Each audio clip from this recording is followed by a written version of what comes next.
Right. So we will discuss some assignment problems. I think, what about this first problem? Everyone is okay? This is just finding the upper and lower Darboux sums of the given function. Right. See here.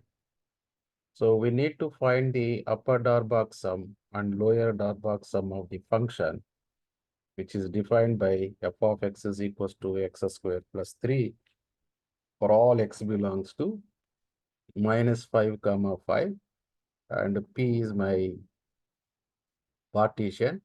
So entire my partition 5, this is minus 5. Then the partition is also there. Minus 2 is there, 1 is there, and 5.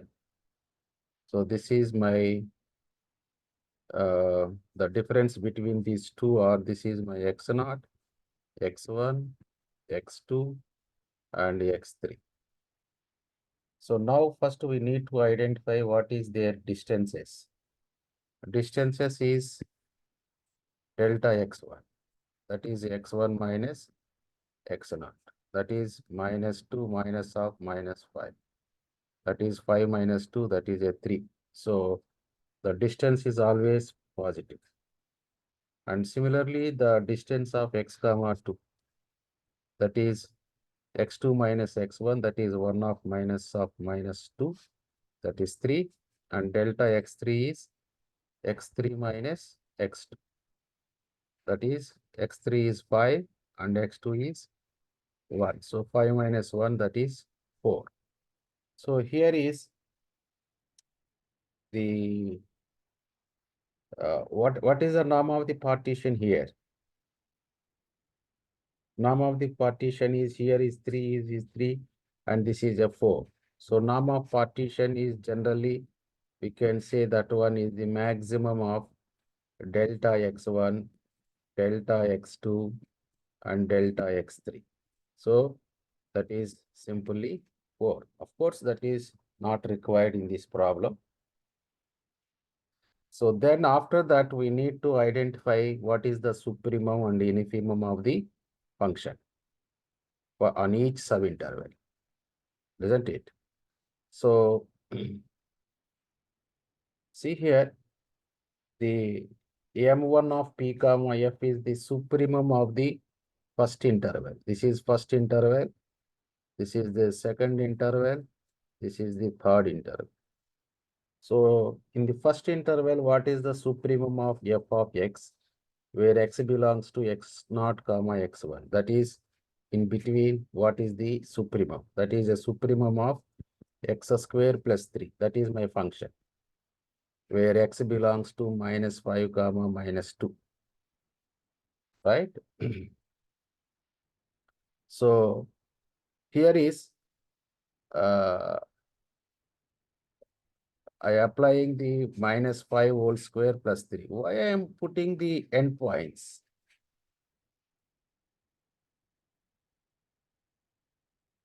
Do you know why I am putting? Because we don't know what is the supremum, but there is only one possibility. If it is a decreasing function, then the left hand side will become the supremum, and the right hand side becomes the minimum. So what is my function is on this interval, increasing or decreasing?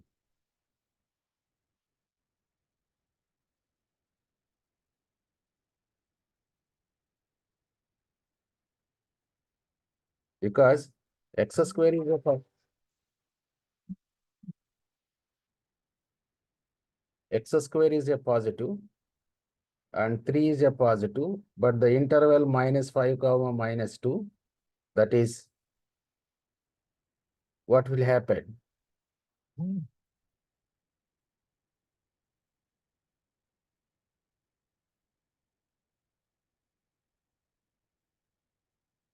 So just I put the one of the endpoint, left hand side, minus 5. See here, the x square is always greater than or equals to 0, right? Which is always positive, either negative values or positive values, right? So x square is greater than 0 and x square plus 3 is greater than 0. What is the increasing or decreasing condition? We discuss in the differentiation. If the f dash of x is greater than 0, then is it increasing or decreasing on the interval a comma b?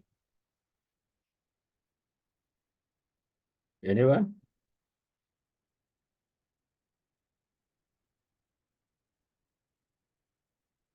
So similarly, you can see here the supremum of f of x where x belongs to x1 comma 2. That is, I am putting again minus 2. Here is the supremum of x square plus 3. That is, x belongs to 1 comma 5. Then what will happen? I put again here 5.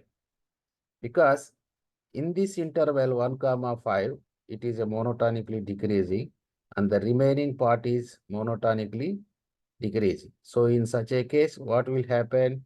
When it is a decreasing, left hand points are the supremum.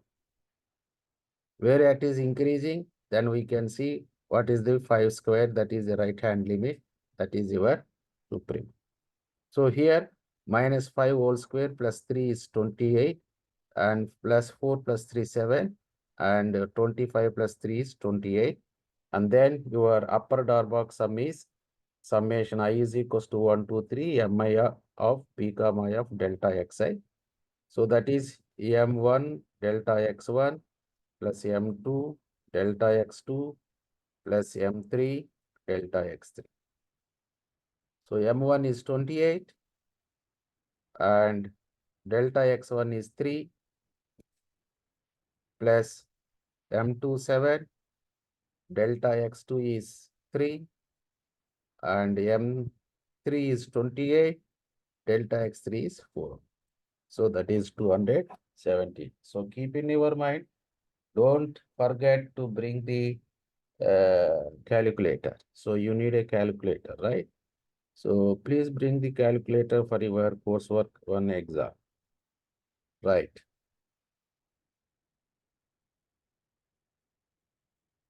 So similarly, what is the lower Darbox sum? Lower Darbox sum is, this is my function x square plus 3. So that's why in this interval, the function is decreasing. When it is decreasing, you can see the right hand side is the minimum, that is your minus 2. So minus 2 whole square is a 2 square plus 3, 7. And here also same. What is here? Here is, sorry, here is minus 2 comma 1. In between there is a 0, right? So that's why the infimum is 0, right? So that value is a 0 plus 3, that is equals to 3. And here, as usual, you can say the left hand point 1 square plus 3, right? So this is a 4. So the lower Darbox sum is equals to m1 delta x1 plus m2 delta x2 plus m3 delta x3. Substitute the values, you will get the final answer. So this is a mechanism to identify lower and upper Darbox sum. So what is the u of p comma f minus L of p comma f? So here is 46 minus what is the u of p comma f, that is 270. So the difference is the difference of the upper and lower Darbox sums. So this is the way to identify the upper and lower Darboux sums and their differences, etc. So here is, see, there is another problem. F of x is equals to e to the power of x, that is when x is belongs to rational, and x minus 1 is f of x is x minus 1 when x is irrational number. X does not belongs to Q me. 1 is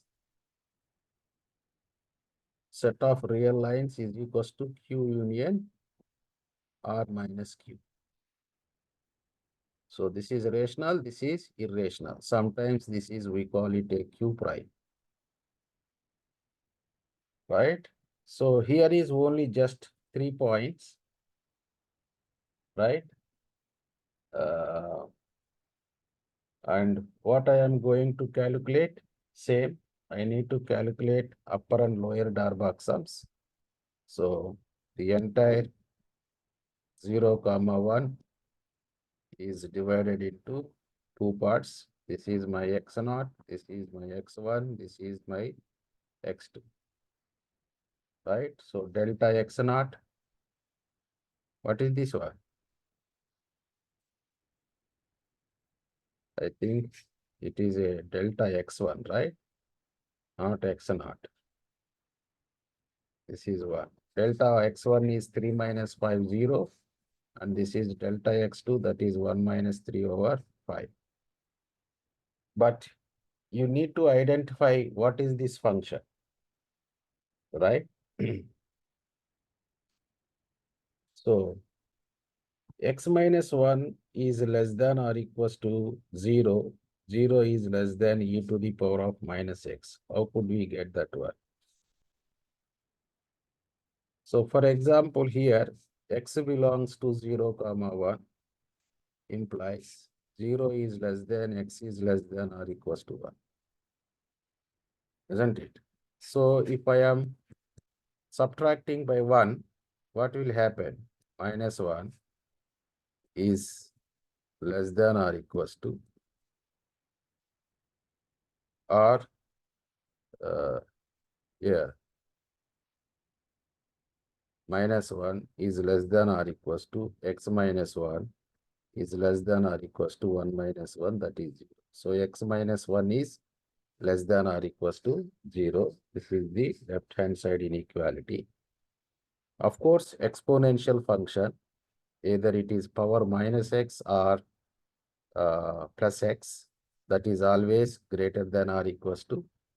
Of course, it is greater than 0 because x is belongs to 0, 1. So that's why this is less than e to the power of minus x. So totally, what is that one? X minus 1 is less than 0, less than or equals to 0, and 0 is less than e to the power of minus x. Why I am taking that one? I need to verify where the function values are increasing or decreasing. Based on that one, I can identify easily what is the supremum and infimum, right? See here, 0 is a rational, 3 by 4 is a rational, 1 is also rational, right? What is that one? So we know that in the dense property, between two rationals, there exist also irrational numbers. This is important, right? Between two rationals, there exist at least one rational, that is called dense property of the rational. So what happened, this interval, there are two possibilities. One is rational, right? And one is irrational. So here is also rational is there. So M1, right? That is a supremum of f of x. That is, every interval contains both rational and irrational, isn't it? So supremum of f of x, where x belongs to x0, x1, right? So if it is a rational, then you can take because e to the power of x is a greater than 0. So that is the possibility of our supremum. That is e to the power of minus x, where x belongs to 0, comma 3, comma 5, isn't it? What is this value? What is the supremum of 0, comma x? E to the power of minus x. E to the power of minus x, increasing function or decreasing function?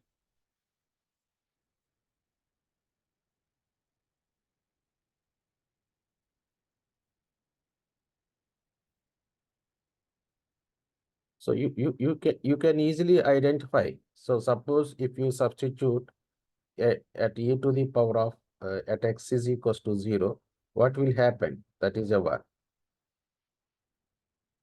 right?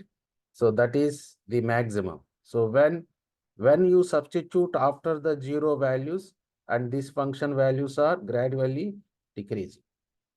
So that's why the supremum of e to the power of minus x, where x belongs to 0, comma 3 by 5 is equals to 1, right? And what is the m2? M2 is the supremum of f of x, where x belongs to x1, comma x2. And again, this is a supremum of e to the power of minus x. That is, again, a decreasing function on this interval. So in such a case, if it is a decreasing, what is the supremum? When you substitute the left-hand point, then that is your supremum. So here, e to the power of minus 3 by 5 is the supremum of f on this particular interval, right? Any doubt? Hello?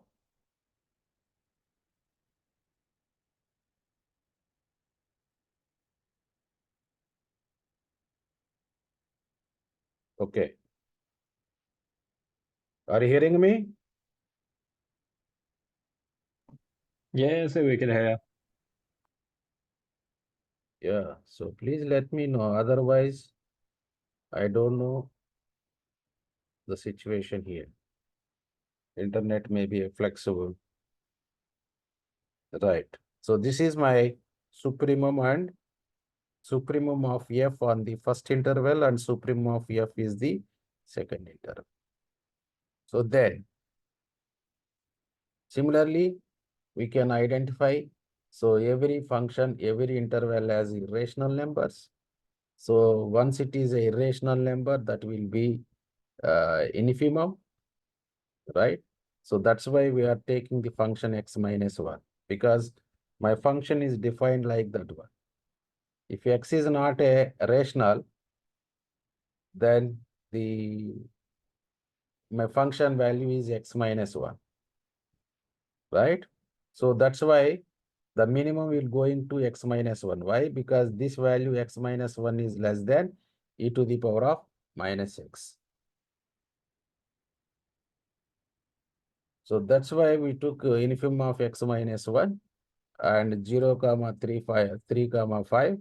So you can take x is equals to 0, endpoints 0, that is minus 1. Here also, you can take 3 by 5, comma 1, the left-hand point, that is minus 2 by 5. So this is lower Darboux sum. So keep in your mind, we discussed the upper Darboux sum is always greater than or equals to lower Darboux sum. See, the lower Darboux sum is minus 19 by 25. What is the upper Darboux sum? What we did previous? What is that value? That is sum of the values, that is 3 by 5. That is 3 by 5 plus 2 by 5 e to the power of minus 3 over 5, right? So clearly this value is greater than or equals to minus 19 by 25. If you need the difference, just you have to subtract from upper Darboux sum to lower Darboux sum.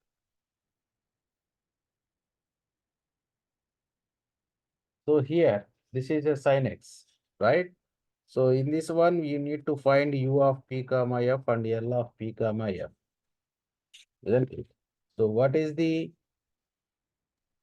sine function? So this is 0, pi by 6, pi by 4, pi by 3. This is pi by, is any missing? Pi by 6, pi by 4, pi by 3. Yes. So this is first interval, this is second interval, this is the third, this is the fourth. So the difference is delta x1, that is equals to, you have to subtract 5 of 6, 5 over 6 minus 0, 5 of 6. And you have to calculate what is the delta x2. Delta x2 is equals to 5 by 12. And you have to subtract 5 of 3 minus 5 by 4. That is delta x1, delta x2, and delta x3, delta x4. So delta x3 is again pi by 12. This is pi by 6. So what is this partition? Is it regular partition? Regular partition means the length of the each subinterval is the same. Here is the length of the each subinterval is a different 5 by 6, 5 by 12, 5 by 12, 5 by 6. So which one is, what is the norm of P? Norm of P, that is maximum of 5 by 6, 5 by 12, 5 by 6. Of course, it is a set. You can take the maximum. Which one is bigger one? 5 by 6. That is your norm of the partition. That is the maximum value of the lengths of the subintervals. Right? So what we need to find supremum and infimum.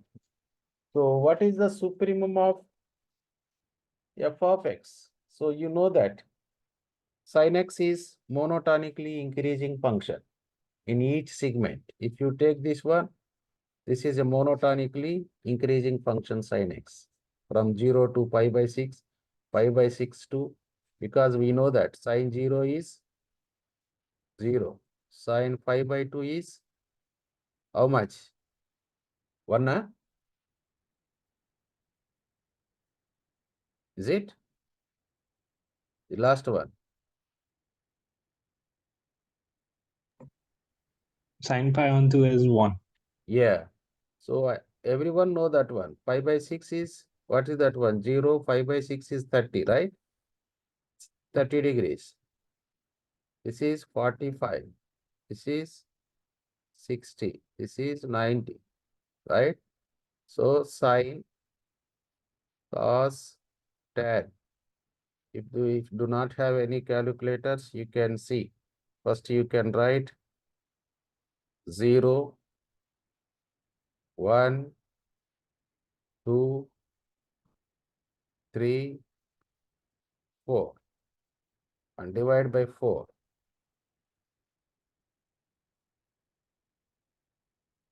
and take the square root. This is 0. This is 1 by 2. This is 1 by root 2. This is root 3 by 2. This is 1.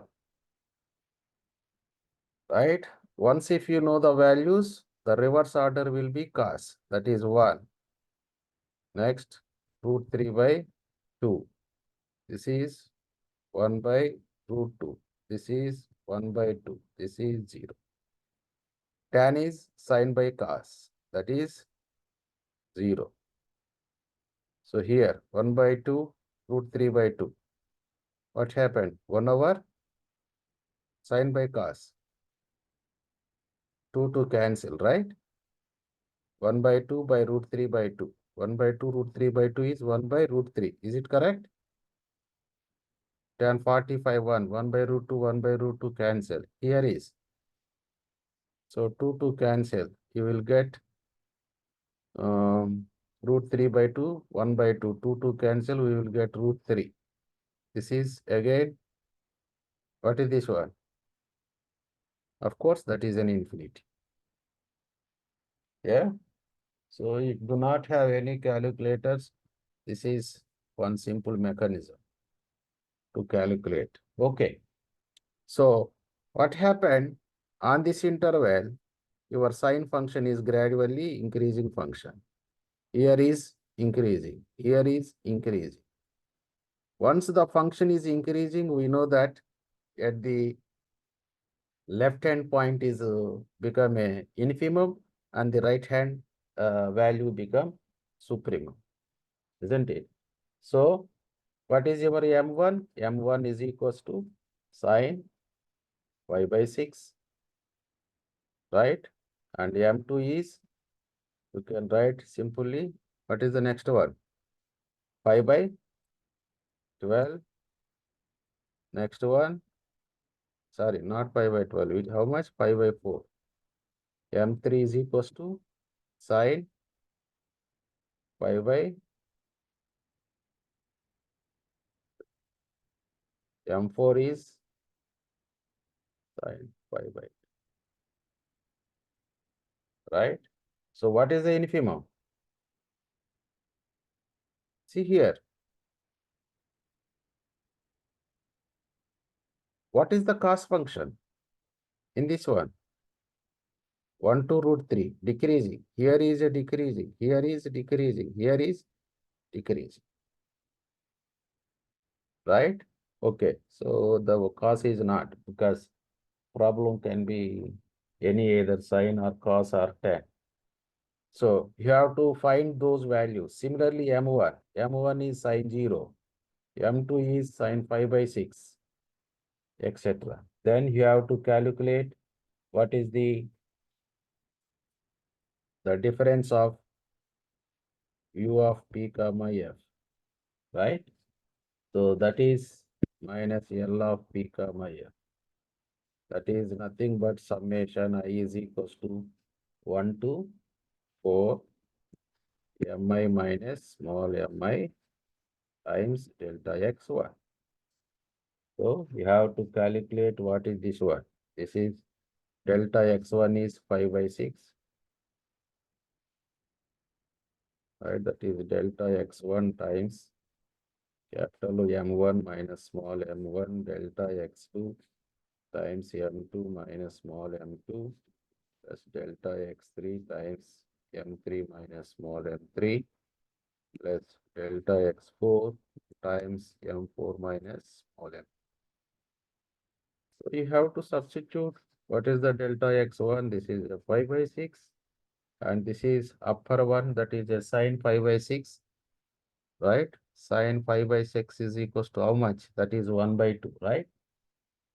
That is 1 by 2 minus sine 0, that is a 0, plus sine delta x2 is 5 by 12 times, this is 1 by root 2 minus 1 by 2 plus 5 by 12, this is 12x3, this is 5 by 12, 5 by 12 times m3 minus small m3, that is root 3 by 2 minus 1 by root 2 plus 5 by 6 times 1 minus root 3 by. Simplify, calculate using calculator, you will get minus 5 root 3 over 24 times 1, right? So once if you identify the function where it is increasing and decreasing, these calculations are very simple, right? What is this problem? So given that function f of x is equals to x, that is identity function, x is equals to 0 comma 1, we need to show that one is an integrable and that value is equals to 1 over 2. Of course, we know that integral x from 0 to 1 is equals to x square by 2 from the limits 0 to 1, that is 1 by 2. But we need to use the definition. So we need to find and partition. See, I did an regular partition because the interval I am dividing 0, 1 into n parts. N parts mean 0 by n, 1 by n, 2 by n, 3 by n, right? And this is I minus 1 over n. This is I over n and so on. This is 1 is equals to n over n, isn't it? So what is my delta x1 is 1 over n. What is the delta x2? That is also 1 over n, right? So simply my delta xi is equals to 1 over n for I is equals to 1, 2, 3 and so on. Yeah. So the length of each segment, that is a delta xi, is equals to 1 over n. So what is my ith segment? Ith segment is, this is I minus 1 over n over 1 over n. What is the f of x? F of x is an identity function. Identity function means the supremum becomes the maximum. So for example, f of I minus 1 over n, that is equals to I minus 1 over n, right? So that is identity function is always monotonically increasing function. So the infimum is I minus 1 and supremum is, what is that one? That is 1 over n. That is capital N. That is I over n. I over, right? So come on, tell me. The upper Darbox sum, simple. Mi delta xi, that is summation. I is equals to 1 to n. Capital Mi is I over n into this is delta xi. So that is 1 over n square you can take out as a common factor because n square is independent of the I. So this is summation I is equals to 1 to n I. So what is this one? Sum of first n terms. 1 by n square is 1 plus 2 plus and so on n. So sum of the n terms is nothing but n times n over n plus 1 over 2. Sum of the first n terms. So then here is n, that is you can take n as common, cancel. That is what happened. N plus 1. Of course, you can take out 1 by 2 by n. That is 1 by 2 times 1 plus 1 over n. So this is my upper Darbox. So what is the lower Darbox? Same way. The lower infimum is I minus 1 times 1 and simplify. So here is also sum of the first n minus 1 terms. Sum of the n terms is n times n plus 1 over 2. What is the first n minus 1? In place of n, you can put n minus 1. So that is n minus 1 times n minus 1 plus 1. That is equals to, sorry, this is 2. Sorry, yeah, that is correct. So what is this one? This is minus 1 plus 1, that is n times n minus 1 over 2. This is.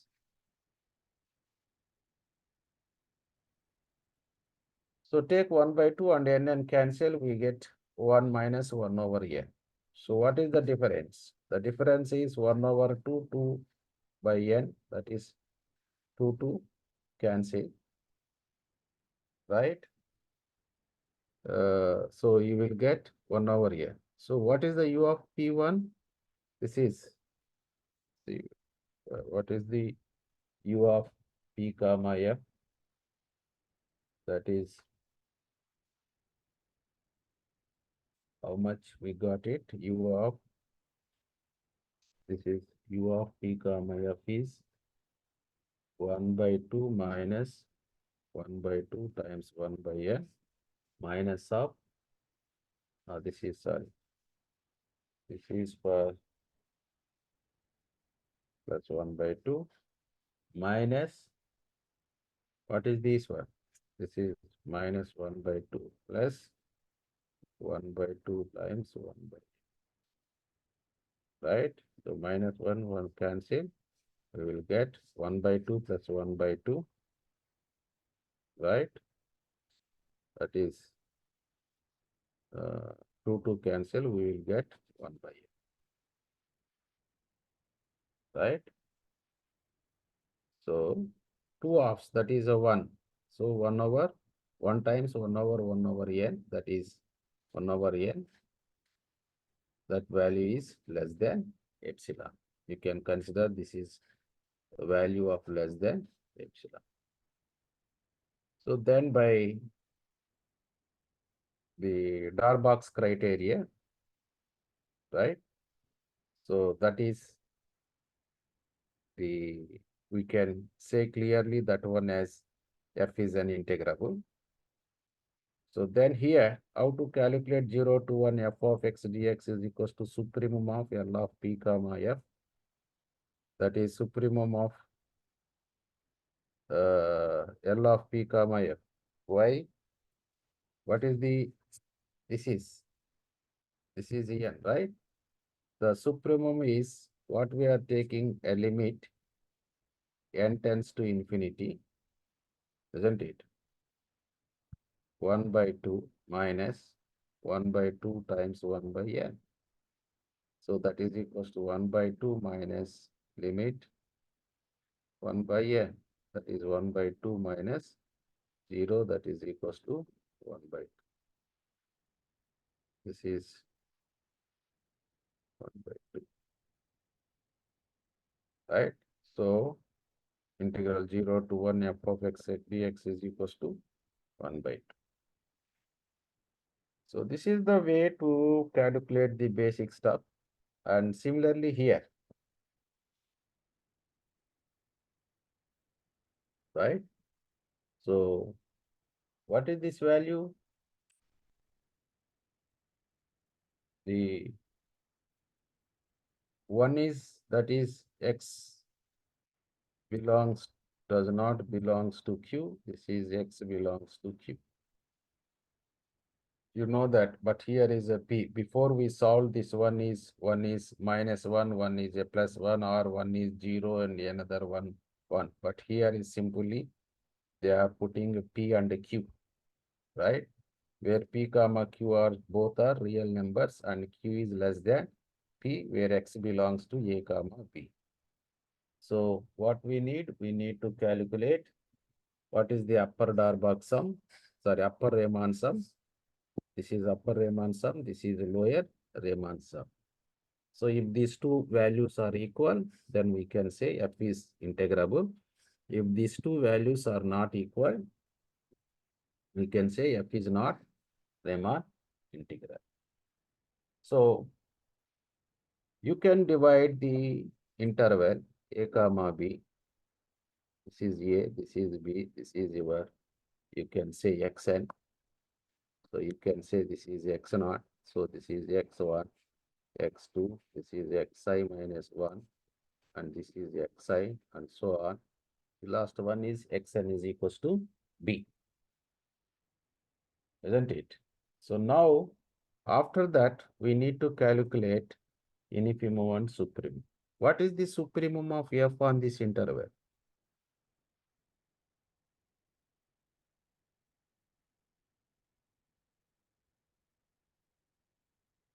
So please check the, so you have to use two properties here. In such a case, you have to use two properties.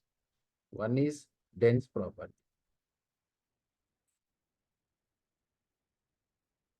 And second one, you have to check which value is a bigger one than the other.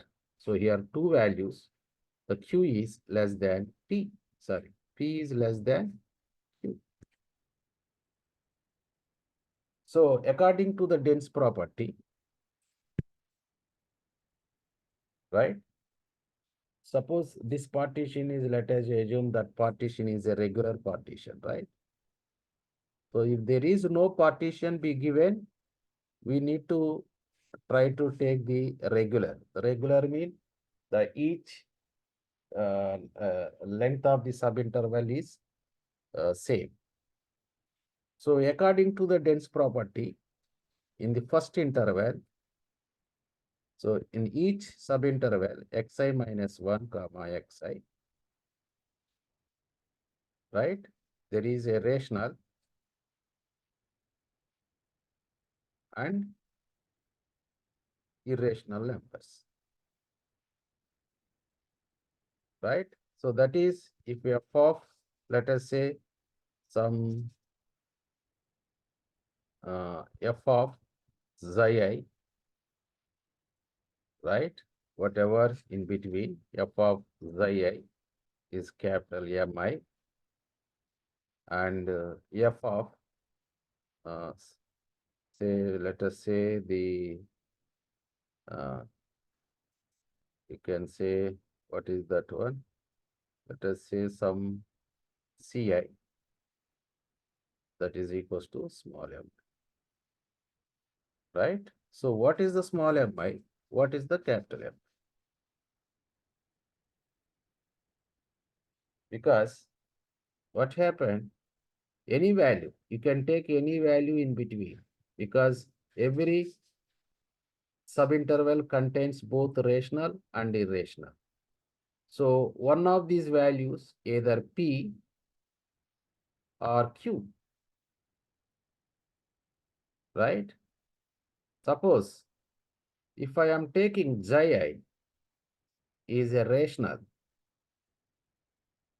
if f of xi is a rational, then what is the f of xi value? Is a q. And ci is a irrational number. What is the f of ci?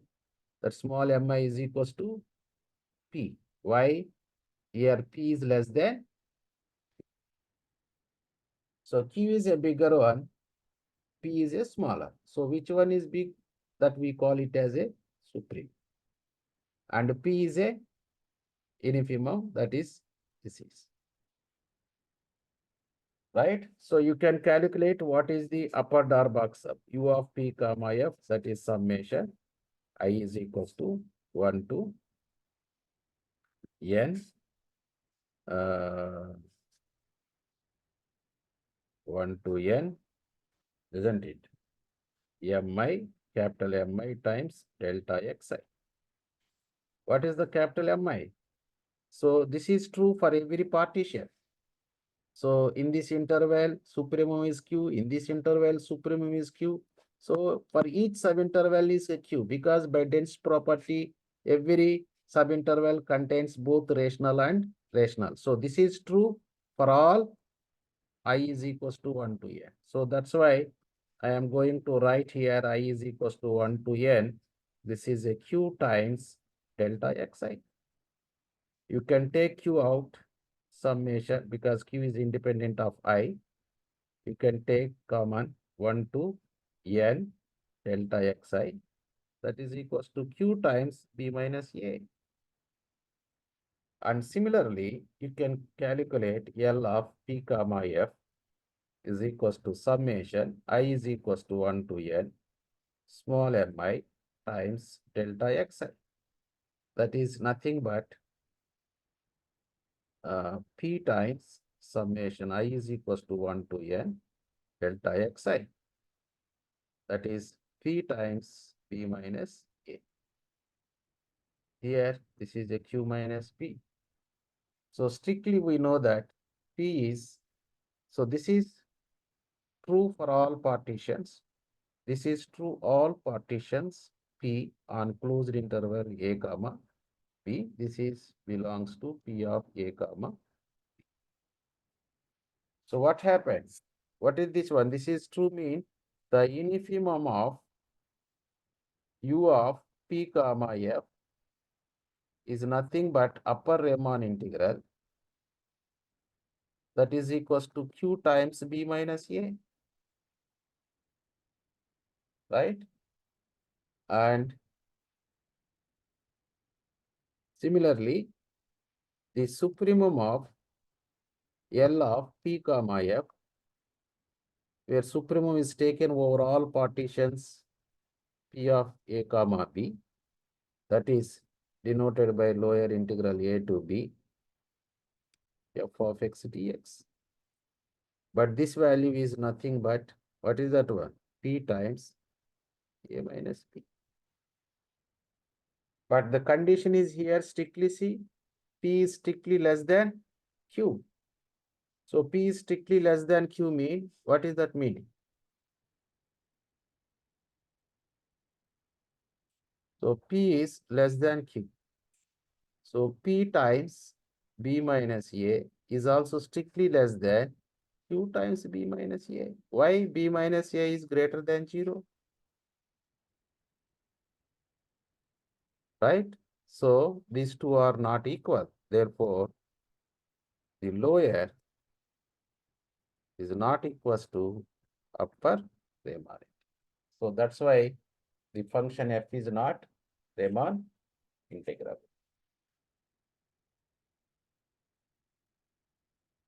So any doubt? So this is the way. So same here.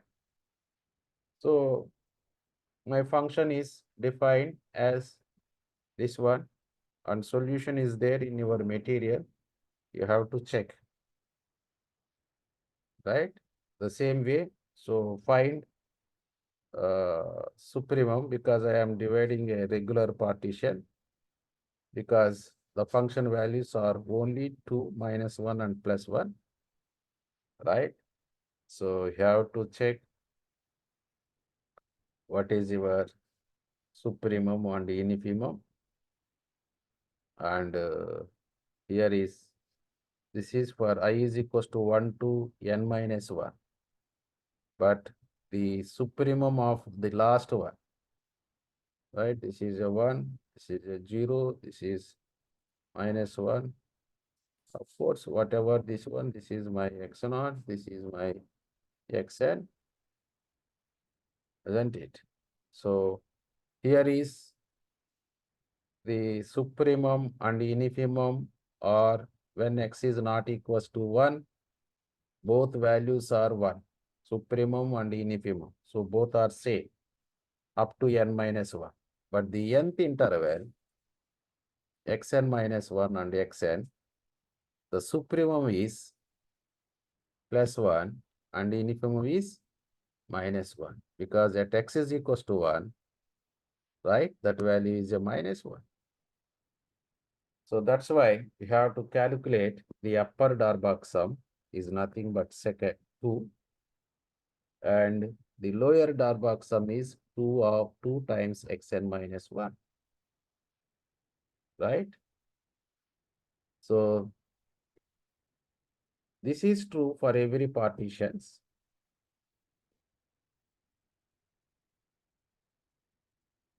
That's why the upper Darboux sum, that is -1 to 1 f of x dx, is equals to supremum of, sorry, what is that one? Infimum of, right, u of p comma f, where p belongs to p of a comma b, set of all partition, that is a 2, right? What is the lower one? That is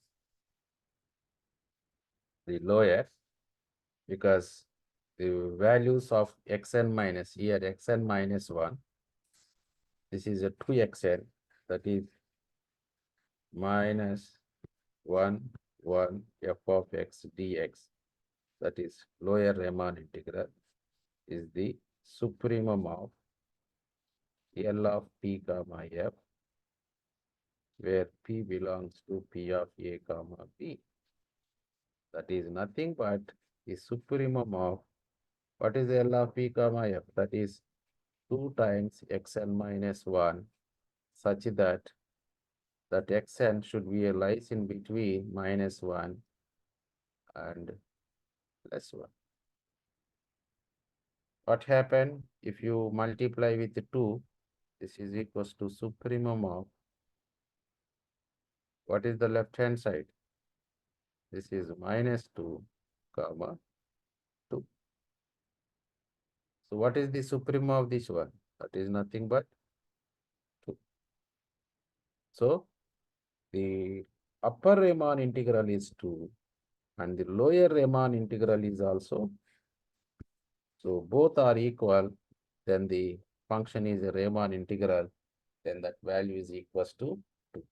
But you know the theory, we discussed one problem. If the function f has finite number of discontinuous, then the function is Riemann integral, right? So here is the function is continuous everywhere, but except point 1 is a discontinuous. So there is only one is a finite. So that's why this function is a Riemann integrable. So we know that. But what is that value? That value is nothing but, right? Okay. So this is one of our assignment problem, right? So I hope everyone is submitted assignments, right? If I am explain, I don't want to receive. So Mr. Kiran or who is the another guy? The Is myself and Shem. But yeah, we check on the group chat. Everybody should have submitted their assignments already. okay, right. In such a case, I can explain, no problem. Right. What happened here is I am going to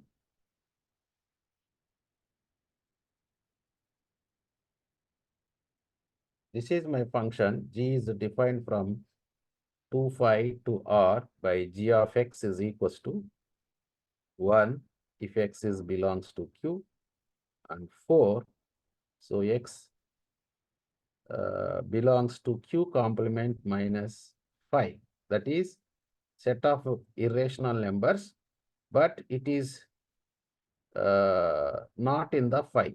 Except phi, then it is a rational. See, here is 2 comma phi. What is the phi? Phi is also irrational number. Is it correct? It is rational or irrational phi?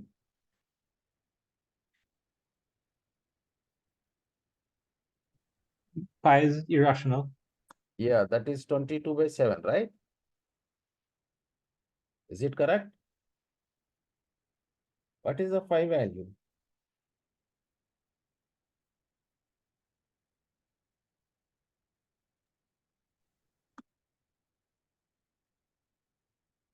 Is it 22 over 7? Nah, 22 over 7 is an approximation. I don't Yeah, think, approximation. Yeah, true. Approximation, not exactly. yeah, so pi is supposed to be irrational. Yeah, so phi is rational. So in this one, if you divide a partition x0, x1 and so on, then one is rational. If x is rational, my g of x value is 1.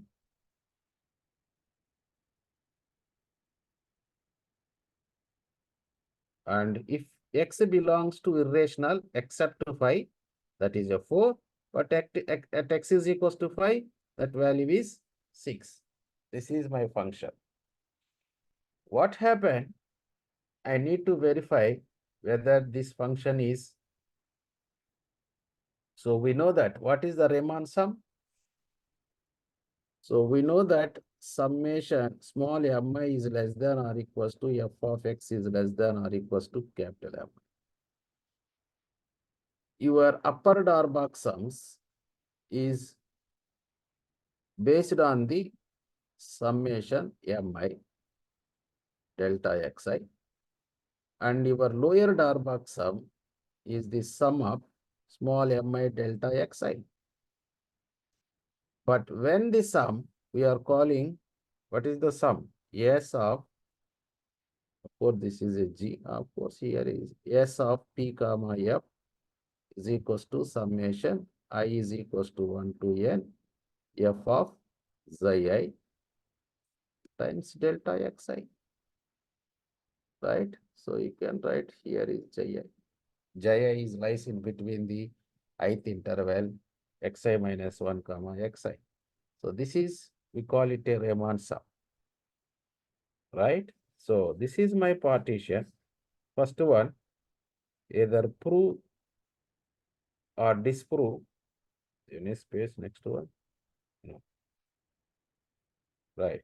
Prove or disprove G belongs to Riemann integrable on the interval 2 comma 5. Right? So what I need to define the interval. This is my partition. P is equals to x naught, x1 and so on, xn. So xn is equals to 5 and x naught is equals to 2. This is my partition, isn't it? So in this partition, I need to calculate what is my mi. What is the mi? Here is the last one, because every interval is a rational and irrational, right?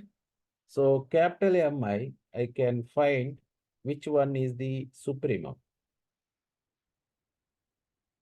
Mi of P comma G is equals to 4, because that is a supremum, and small mi of P comma G is equals to 1, except the last interval. This is xn minus 1, this is xn.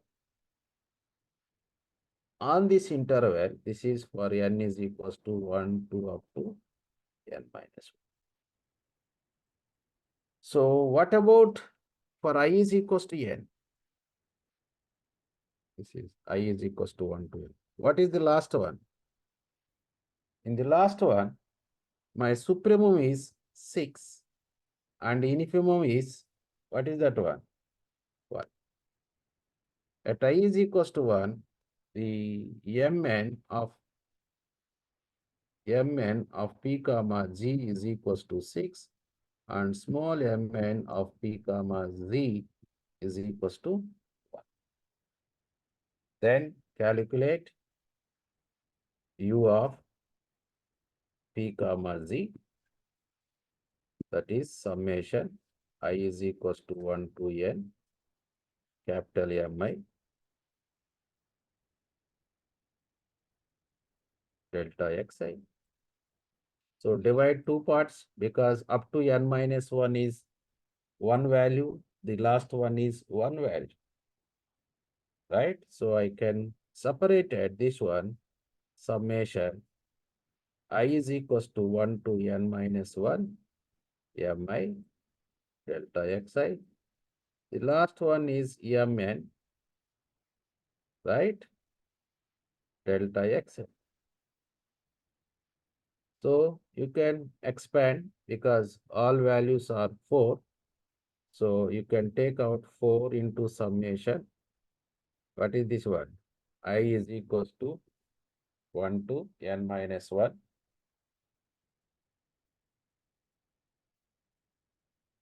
N minus 1 delta Xi, plus the last one is a 6 time. This is 5 minus the before one, xn minus 1. Or you can put sometime delta xn, right? So what about this one? All terms will be cancelled. Which term will be remaining in this one? In this summation, when you are expanding, the summation I is equals to 1 to n minus 1. right? What is this one? So there is one simple mechanism, isn't it? Because which term is missing? The last one. So in such a case, add 1 delta xn and subtract 1 delta xn. So what happened in this one? I need to add, because before it is a 4, right? 4 times summation I is equals to 1 to n delta xn. That is delta xi. I added 1 4 delta xi and I am subtracting 1 delta xn. You catch my point? Plus last one is 6 delta xn.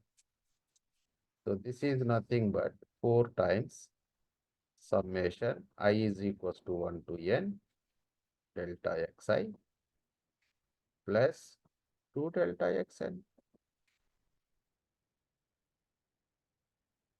right? So we know that this is, what is this value? That is 4 times b minus a plus this is the last one, 2 times the xn minus 1, sorry, xn minus 1. Or you can put, we don't know what is the delta xn. You keep as it is. Here is b. What is the b? 4 times. B is 5 minus a is 2 plus 2 delta xn. So now you can expand what is the delta xn. Of course, this value is 4 5 minus 8 plus 2 times this is xn minus 2 times xn minus 1. This is 4 5 minus 8 plus, what is the 2xn? 2xn is 2 5, right? Minus 2xn minus 1. We don't know what is the 2xn minus 1, right? Totally after simplify 6 5 minus 8, right? This is minus minus 2xn minus 1. This is my upper Darboux sum, right? So similarly, you can identify the L of p comma z.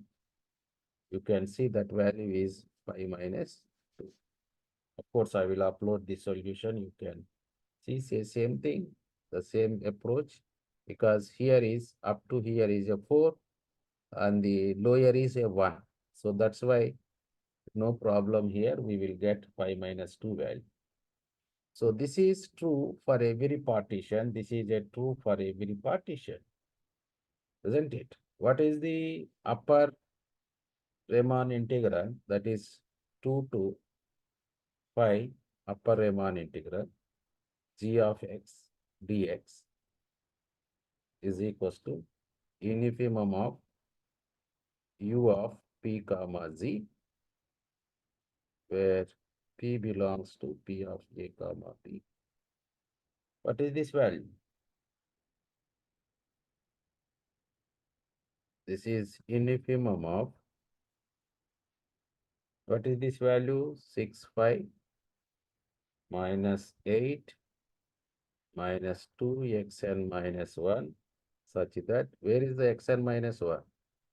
That is 2 is less than or equals to xn minus 1 is less than 5. What is the infimum of this xn value? How much I am going to take that one?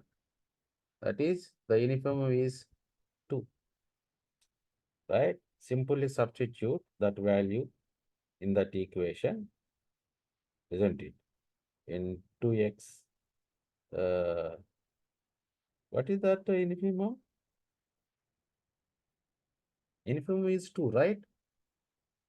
2 or 5? The infimum was 2 minus pi. Oh, no, no. For Here, this interval, it'll be 2, yeah. xn minus 1 right? Because, yeah, but what happened before here is a minus, right?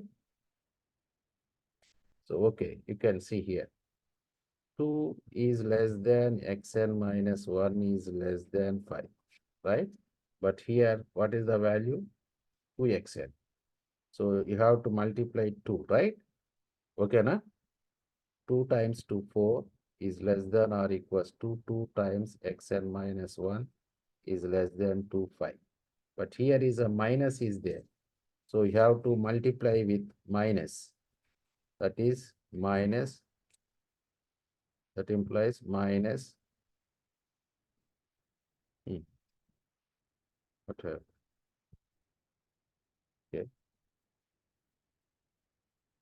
that implies minus, hmm,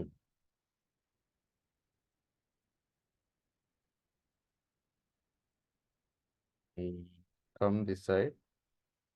This implies I am multiplying with minus, right? If I multiply with minus, what happened? The inequality is the reverse, right? Minus 2, 5 is less than or equals to minus 2xn minus 1 is less than or equals to how much that one? Minus 4. So what is the infimum? Infimum is minus 2, 5 because here is a minus.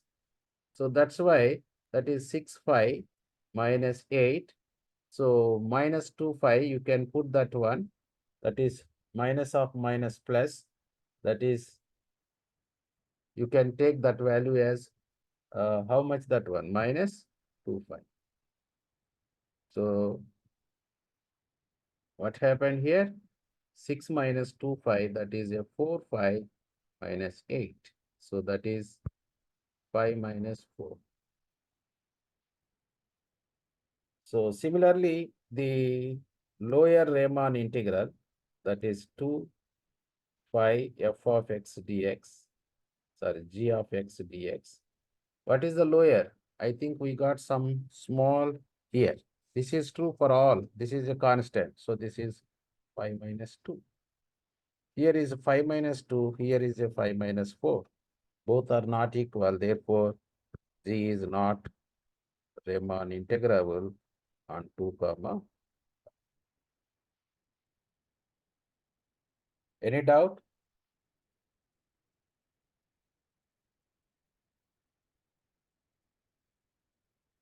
Right? If there is no doubt, then we can move the next step.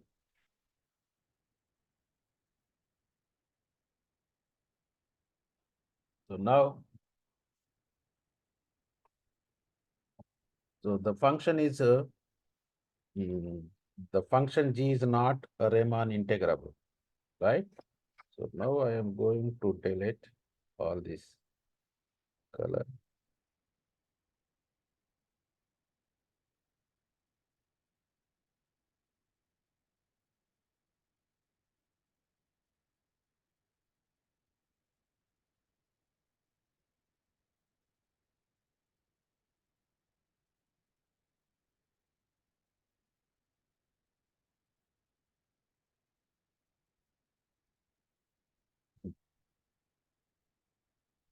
Okay.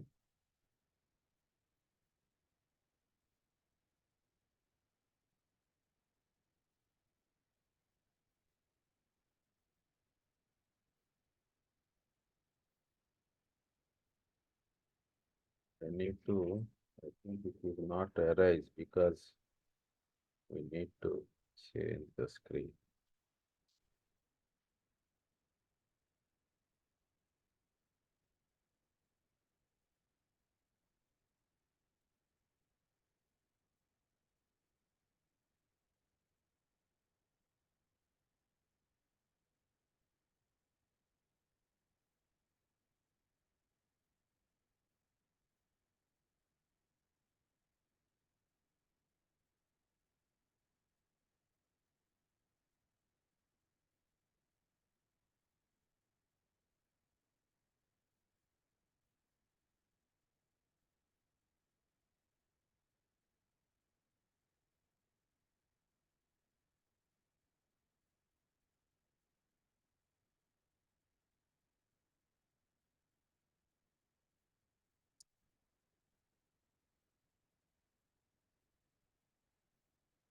Right. What is the second one? If P is a partition,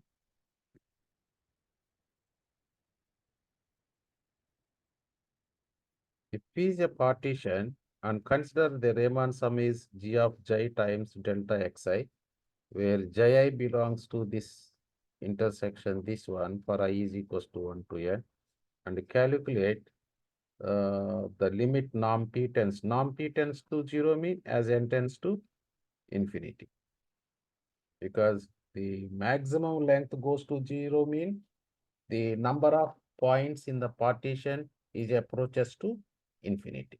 So we need to calculate this sum, right? So now we will see. So we need a partition, right? So let us take the partition of the interval 2 comma 5, right? So P is equals to partition x0, x1 and so on xn belongs to the P of 2 comma 5, and the we are consider the Riemann sum S of, need to recall, S of P comma Z is equals to summation I is equals to 1 to n G of Zi times delta Xi, where Zi is the member of Q complement minus singleton phi intersection Xi minus 1 comma Xi, because the last one is that not a member of that Q complement minus phi intersection. All these points are members of this one. For I is equals to 1 to n, right? So under this one, what about the, let us say, the G of Zi?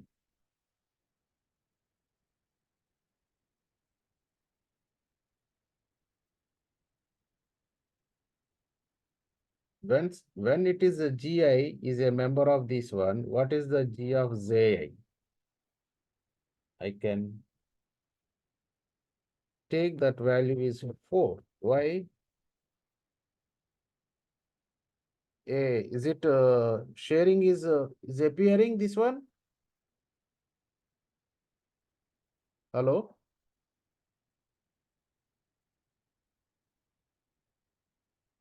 Was screen Uh, sharing is e- paused. the last thing we can see on the screen is G and half of the bracket. We can't see anything after that. That's why.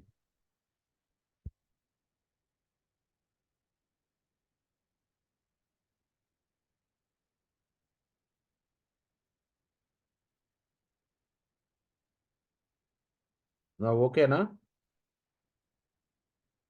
Yeah, right now we see in the PowerPoint and yeah, so we can see G of I as 4. Yeah, right. So because what is our function? Our function is g of x is equals to 1, where x belongs to q, and g of x is equals to 4, x belongs to q complement minus 5, and x is equals to 5. What I did here, I am taking the, what is that word? G of, I will write here, g of x is equals to, then it is easy for us. Going back at 1, if x belongs to q, 4, x belongs to q complement minus singleton phi, 6, x is equals to 5. See here, this is an interval, q complement minus singleton phi minus intersection xi minus 1. So if this is the intersection of for each interval, your j of Xi is always a constant 4, isn't it? Because of the definition of Q and where I am going to take the values Ji belongs to Q complement minus phi intersection ith interval. So in such a case, every value is 4. So the Riemann sum, I can, so when it is a 4, then this is equals to summation I is equals to 1 to n 4 times delta xi, right? So what is this is 4 times b minus a. What is the b? B is a 5 minus 2. That is, what is the value? 4 times 5 by 2, that is this one. So this is my sum. This is my Riemann sum, right? The calculation, this is this one, and limit norm of, this is a true for every partition. So then norm p tends to 0, right? Or n tends to infinity, the sum is equals to 4 times p minus 2, because this is true for every partition. So then the limit of norm p tends to 0, s of p comma z is equals to 4 times 5 minus 2, right? So what is your, uh, is it equals to Riemann integrable, integral 2 to 5 g of x dx?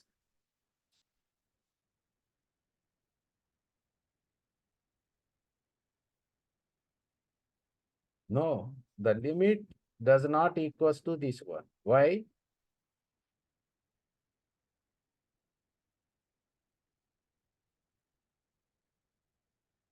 Why?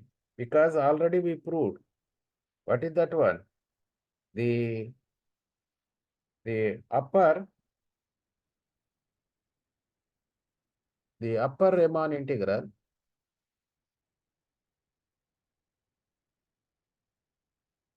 What is this one?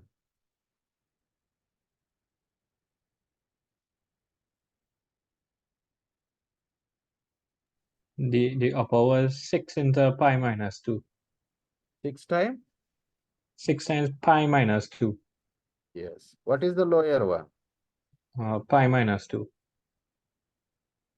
5 minus 5. So these two are not equal. So that is it is not a Riemann integrable, right? So the common value, because these two are not equal, then f is not a Riemann integrable. So if it is equal, then the common value is this one. So the limit is not equal. Why? Because this does not exist. Does not exist. That is the reason. Why? Because the lower and upper Riemann integrals are not equal. So what is your conclusion? The conclusion, the limit norm of p tends to 0, s of p comma z is not equals to integral 2 to 5 g of x dx, because this is does not exist. That's why this is not true. So equal is not true according to question, right? This is not.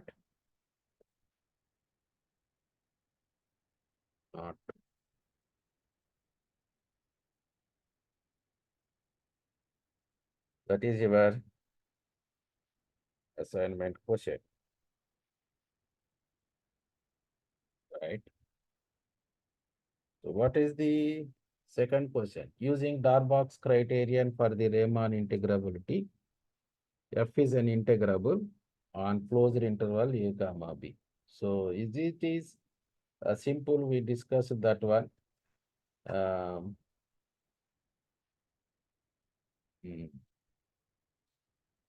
What is the Darboux criteria? F belongs to Riemann integrable a comma b if and only if for each epsilon greater than 0, there exists a partition P of closed interval a comma b such that the difference of upper and lower Darboux sums should be less than epsilon. So here is F is a Riemann integrable and modulus of f of x is greater than or equals to rho, rho is greater than 0, right? So then 1 over f is also integrable on a comma b, isn't it? So f is a Riemann integrable, right? F is a Riemann integrable, then what you are going to do? F is a Riemann integrable. I am going to take the difference is less than epsilon. Epsilon place, I have take u epsilon times rho whole square. This is, I took that in place of epsilon is equals to epsilon times rho square. So you can expect when we are going to prove n 1 over f is integrable, then you can expect u of p comma 1 over f minus L of p comma 1 over f. What we will get? Some you will get the uh, denominator is also rho square. That one and this one will be cancelled. You will get epsilon. So that's why I am going to assume here epsilon is epsilon times rho square. If you do not have any idea, you can keep as it is some epsilon 1 and then when it is comes, you can write epsilon 1 over rho square is equals to epsilon. So that is not a big deal whether you are assuming before or after, right? So now I am assuming this value is less than epsilon times rho square, right? So this is my mi of f is the supremum, right? That is mi of p comma f is the supremum of f of x, where x is a member of xi minus 1 comma xi, and small mi is the, as usual, infimum of, right, f of x, where x belongs to xi minus 1 comma x, right? So then the difference is I am assuming this is less than epsilon times rho square, right? So what happened here is modulus of f of x is greater than or equals to rho is greater than or equals to 0, right? Since modulus of f of x is greater than rho is greater than 0 for all x belongs to a comma b. So I am taking the same partition P. Now I am going to calculate mi of P comma 1 over f. You can take 1 over f is equals to z, no problem, right? Minus small mi of P comma 1 over f. That is nothing but what I hint here. That is the supremum of modulus of 1 over f of x minus 1 over f of y, right?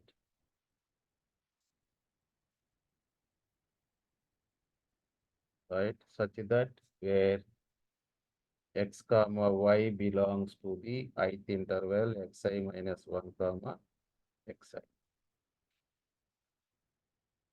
right? So you can take that one as supremum of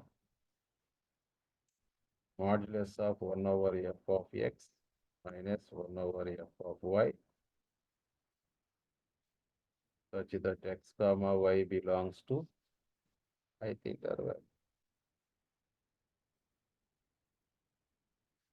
So you can take LCM, that is f of y minus f of x over f of x times f of y modulus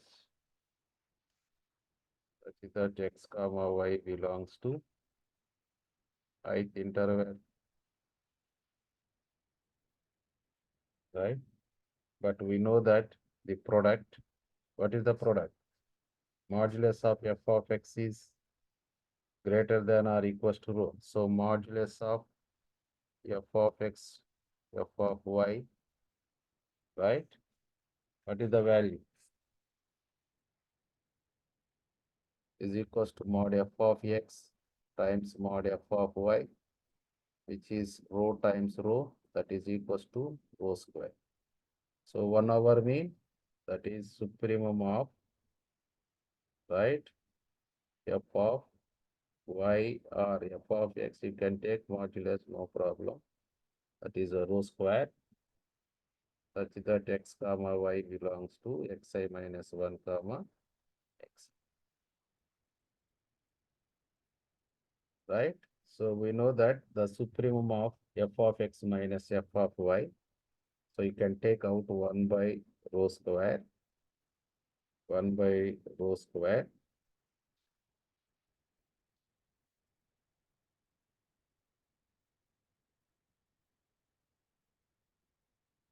is the supremum of mod f of x minus f of y. You can take modulus, no problem. You can change f of y minus f of x minus, such that xy belongs to xi minus 1 comma xi. What is this one? By hint, you can take that one as, right? But here I am going to take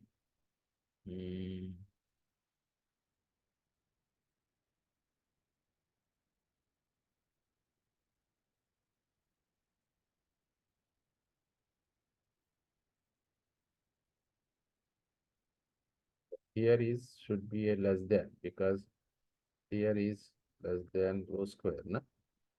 Okay. So that is 1 by rho square is here. So then 1 by rho square times, what is this value? This is some mi of p comma f minus small mi of p comma f. But already we assume that one as epsilon times rho square. That is less than 1 by rho square times epsilon by rho square. Sorry, epsilon rho square times epsilon. These two are cancelled, we get. So 1 over f is Riemann integral, right? This is your assignment. Same here also. The same, you can the partitions, right? A, B, right? Here is AC and CB, or sorry, this is B, this is C. F is Riemann integrable AB and F is Riemann integrable B comma C, then F is Riemann integrable A comma. Come on, tell me. So what type of problem you are facing a difficulty? So what is the time now?